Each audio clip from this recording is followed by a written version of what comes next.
ರೋಗಿಯೊಬ್ಬರಿಗೆ ಶಸ್ತ್ರಚಿಕಿತ್ಸೆ ಮಾಡುವಂತಹ ಸಂದರ್ಭದಲ್ಲಿ ಆಪರೇಷನ್ ಟೇಬಲ್ ಮುರಿದು ಬಿದ್ದಿರುವಂತಹ ಘಟನೆ ಮೇ 16 ಮಧ್ಯಾಹ್ನ 3 ಗಂಟೆಗೆ ಬೆಳಕಿಗೆ ಬಂದಿದೆ. ಚಿತ್ರದುರ್ಗದ ಜಿಲ್ಲಾ ಆಸ್ಪತ್ರೆಯಲ್ಲಿ ನಡೆದಂತಹ ಈ ಒಂದು ಘಟನೆ ಬೆಳಕಿಗೆ ಬಂದಿದೆ. ಕಳಪೆ ಗುಣಮಟ್ಟದ ಟೇಬಲ್ ಬಳಕೆಯಿಂದಾಗಿ ಈ ಒಂದು ಅವಘಡ ಸಂಭವಿಸಿದೆ. ಅದೃಷ್ಟವಶಾತ್ ರೋಗಿ ಪ್ರಾಣಾಪಾಯದಿಂದ ಪಾರಾಗಿದ್ದಾರೆ. ರಾಯನಹಳ್ಳಿ ಮೂಲದ ಹನುಮಂತಪ್ಪ ಮನೆಯಲ್ಲಿ ಕಾಲು ಮುರಿದ ಹಿನ್ನೆಲೆಯಲ್ಲಿ ಆಪರೇಷನ್ಗೆ ಒಳಗಾಗಿದ್ದರು.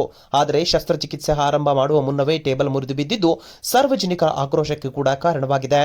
ಇನ್ನು ಸುಮಾರು 2.5 ಲಕ್ಷ ಮೌಲ್ಯದ ಆಪರೇಷನ್ ಟೇಬಲ್ ಕಳಪೆ ಗುಣಮಟ್ಟದಿಂದ ಕೂಡಿದ್ದು ಕಳೆದ 2 ತಿಂಗಳ ಹಿಂದೆಯಷ್ಟೇ ಇನ್ಸ್ಟಾಲ್ ಮಾಡಲಾಗಿತ್ತು.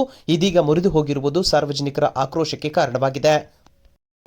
ಅದೇ ಆಪರೇಷನ್ ಮಾಡೋ ಟೈಮಲ್ಲಿ ಅದನ್ನು ಸ್ವಲ್ಪ ಇದ್ದಿದ್ರೆ ಅದು ಇರ್ತಲ್ವ ಟೇಬಲ್ಲು ಅದು ಮುರ್ಕೊಂಡಾದ್ಮೇಲೆ ತಿರುಗಿ ಬೇರೆ ಮಾಡಿದ್ರು. ಅದು ರೆಡಿ ಮಾಡ್ಕೊಂಡು ಎಷ್ಟು ದಿನ ಆದಮೇಲೆ ಮಾಡಿದ್ರು? ಅಯ್ಯೋ ತಿರುಗಿ ಒಂದು ವಾರ ಆಯ್ತು ಸರ್. ಅದು ಆಗೋತಿ ಅಲ್ಲಿ ತನಕ ಏನು ಮಾಡಿದ್ರಿ? ಕರ್ಕೊಂಡು ಹೋಗೋದು ಕರ್ಕೊಂಬರೋದು ಸರ್. ಏನು ಮಾಡೋಣ? ನೀವು ಏನಾಯ್ತು ನಿಮಗೆ?